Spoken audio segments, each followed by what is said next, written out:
Prática baseada em evidência na terapia ocupacional e a pessoa com AVC, por professor Daniel Cruz.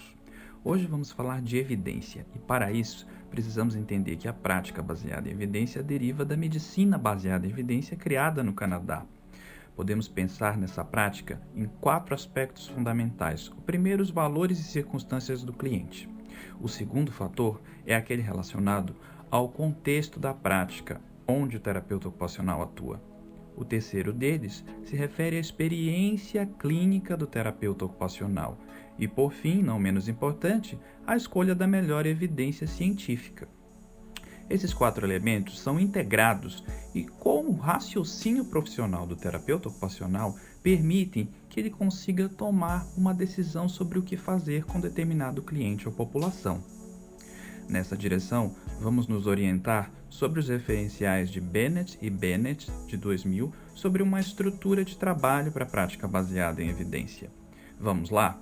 Então, o primeiro item seria o processo de tratamento da terapia ocupacional, o qual devemos considerar o contexto do cliente, as suas preferências e os seus valores, o ambiente dessa pessoa e as suas ocupações. Em seguida, precisamos então entender o contexto da terapia, se há recursos de informação, a experiência clínica do terapeuta, os recursos financeiros e o ambiente da prática. Em seguida, podemos pensar em uma pergunta.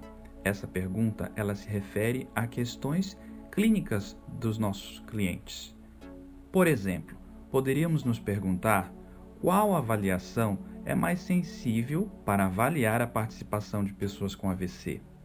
Ou poderíamos nos perguntar se a terapia ocupacional em grupos pode aumentar a qualidade de vida de pessoas com AVC quando comparada com a terapia convencional. Ainda poderíamos nos perguntar quais são os preditores de retorno ao trabalho após um AVC. Além disso, poderíamos também pensar em perguntas que se refiram a como os clientes com sequelas de AVC e que recebem orientações em casa têm melhores benefícios ou não em relação ao custo-benefício da efetividade do tratamento do que aqueles que estão em centros de reabilitação. Ainda poderíamos fazer perguntas como: quais as maiores preocupações dos clientes com sequelas de AVC quanto ao uso de cadeiras de rodas?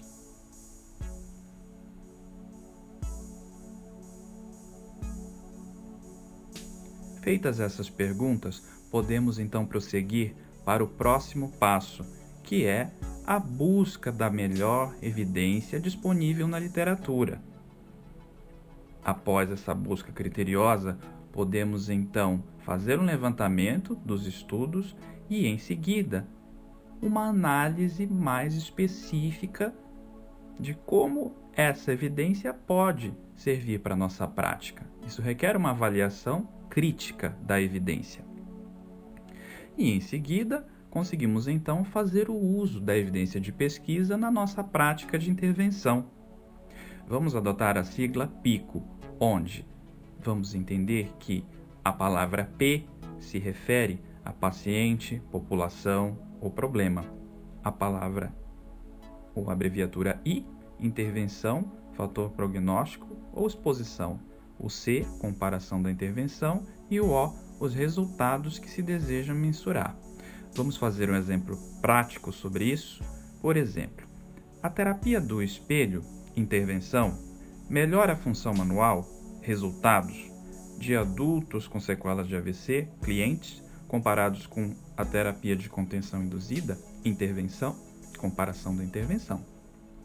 Então, vamos aí analisar que para cada tipo de pergunta, nós vamos ter diferentes níveis de evidência, como estudos randomizados controlados, estudos de caso, estudos caso-controle, pré- e pós-teste, e uma diversidade de tipos de evidência. Para melhor aprofundamento dos seus estudos, é recomendado que você faça a leitura dos artigos relacionados à prática baseada em evidência. Até lá!